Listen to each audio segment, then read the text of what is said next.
윤석열 대통령이 행정수도 세종 완성을 위해 약속했던 세종 임시집무실이 무산될 수 있다는 우려가 나오고 있습니다.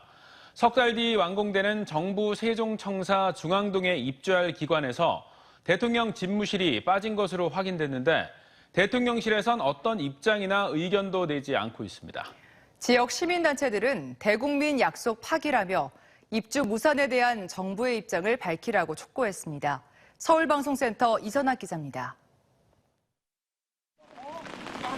오는 10월 완공되는 정부 세종청사 중앙동 신청사에 대통령 임시 집무실 입주가 무산될 위기에 빠졌습니다.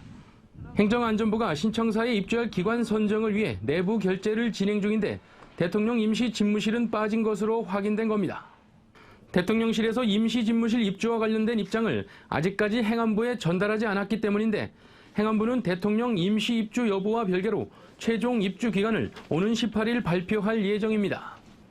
다만 행안부는 대통령 임시 집무실 입주 여부가 최종 결정된 것은 아니라며 향후에라도 입주가 결정되면 설치가 가능하다고 밝혔습니다. 윤석열 대통령은 대선 후보 시절부터 행정수도 세종을 진짜 수도로 만들겠다며 대통령 세종 집무실 설치를 약속해왔습니다.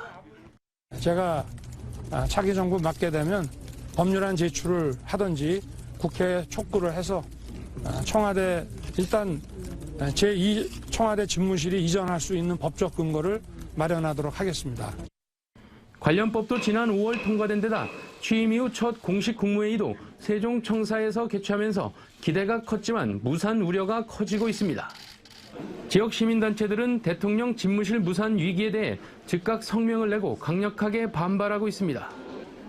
국가균형 발전의 상징인 대통령 세종 집무실이 출발부터 차질을 빚는다면 윤석열 정부의 구상은 허상에 불과하다며 입장을 밝히라고 촉구했습니다. 또 인수위의 발표대로 올 연말 정부 세종청사 중앙동에 임시 집무실 설치와 2027년 국회 세종의사당 개원에 맞춰 비서동과 간저 등을 갖춘 세종 집무실을 설치해야 한다고 강조했습니다. 이를 받아들이지 않을 경우 정부에 대한 국민의 저항에 직면하게 될 것이라고 경고했습니다. 그러니까 그 용산 집무실 설치는 군사 작전처럼 추진한 반면에 대통령 공약이었고 국가균형 발전의 상징인 대통령 세종 집무실 설치가 출발부터 무산될 수 있다는 점에서 국가균형 발전에 역행하는 처사로 강력하게 비판을 합니다. 현 정부 출범 이후 반도체 인재 양성을 위해 수도권 대학 정원 증원 대책을 추진하거나 수도권 기관의 지방 이전 정책을 평가 절하하는 등 국가 균형 발전에 역행하는 움직임이 계속되는 상황. 이런 가운데 대통령 세종 집무실 설치까지 무산될 위기에 빠지면서 충청권의 반발이 확산되고 있습니다.